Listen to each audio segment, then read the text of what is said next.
It's the Hip Hop Gamer Show. What it is, Hip Hop Gamer Show. Get over here. Hip Hop Gamer. Fatality to anyone who battles me.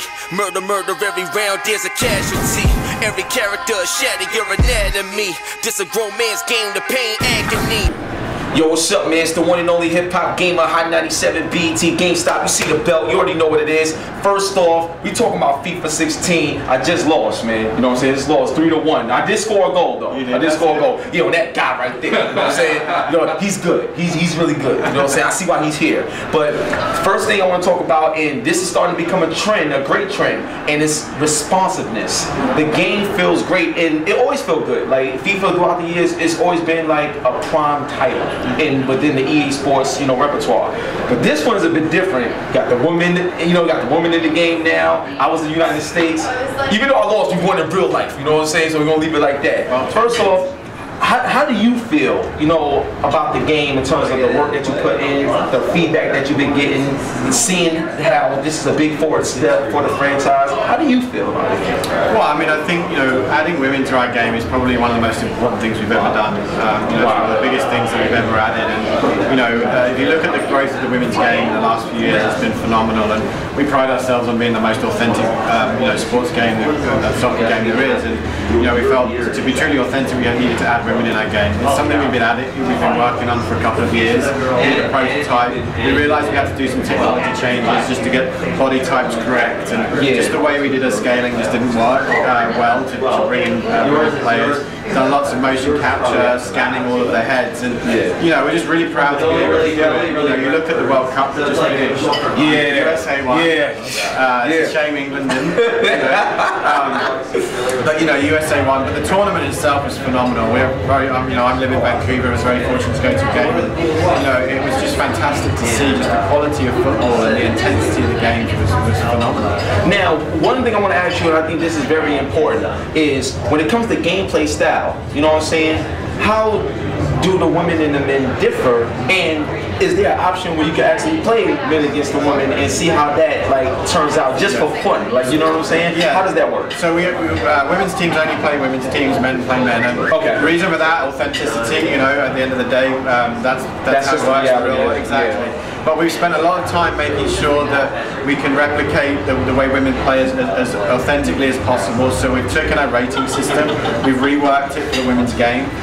So the way that we do ratings, whilst we might get a 90 rated, an 85-90 rated female player, won't necessarily play the same as an 85-90 rated male player. Right. The ratings are different, the scalings are different, so we try and make the most authentic experience that we can.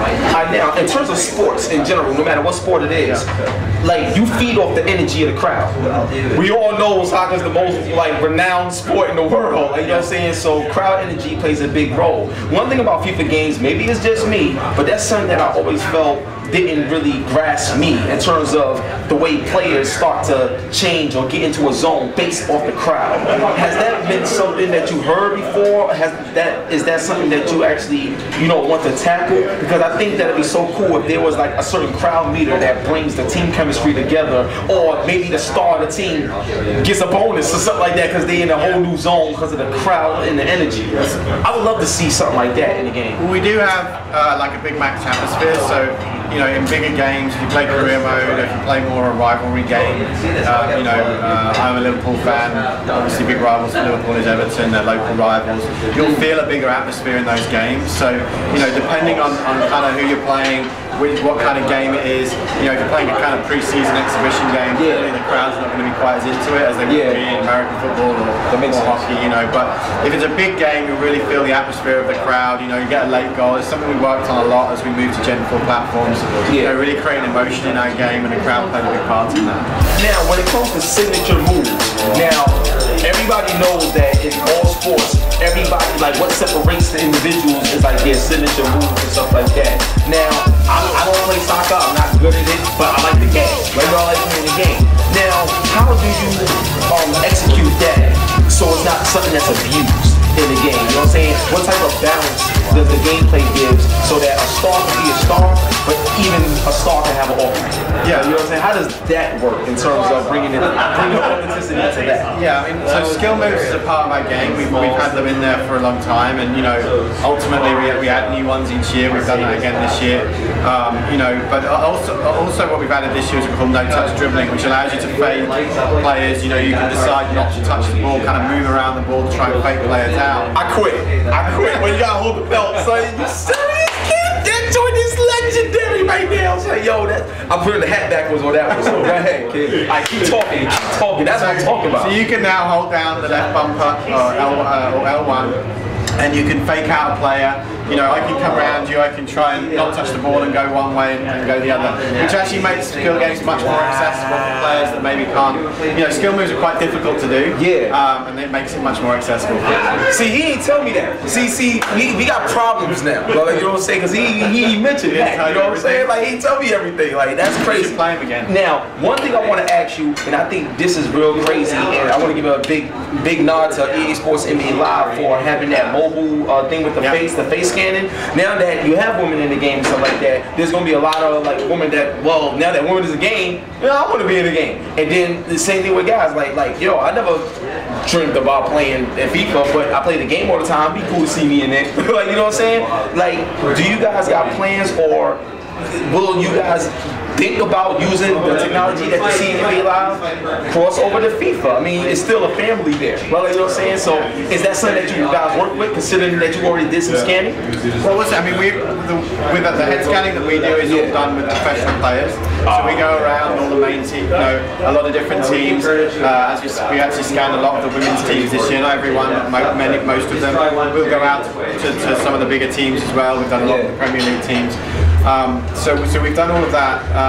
In terms of the NBA technology, obviously it's a fantastic thing. They talked about it at E3. You know, we'll see how that goes. I mean, it's great integration into their game, and it's really exciting.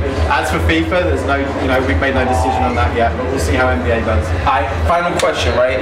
Very important. Okay. Now listen, me, like I said, there's a lot of people that I know that they don't play FIFA, but I mean, they don't watch FIFA, but they play the game. They like the game. So what I want to ask you is, what's some things about FIFA that you can let someone know that don't know? They may not know anything about the game or the sport and how it operates, but what about the game brings the real life sport to life in the game? Something that, yo, what's up, someone's something that the fans may not know, so that they can appreciate the sport that much more. Because like when I was playing NHL, you know, I don't know shit, but I love playing the game.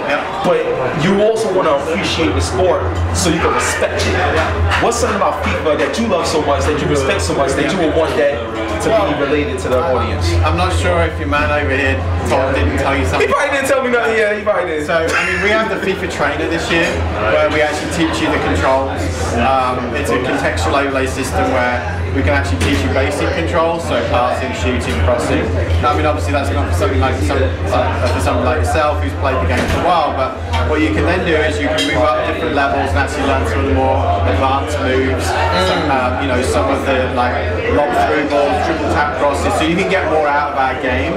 You know, I think you know, you make a great point, and we're very proud of the fact that, you know, if you look in North America right now, we've seen a huge growth in our game, but also in soccer as well. You know, obviously the Women's World Cup's just had massive TV figures, which is fantastic, but we've really seen growth in soccer in North America, you know, through World Cup, and now, you know, the Premier League is on every weekend during the season, you know, on NBC, so it's really exciting, and, you know, obviously helping to grow that game.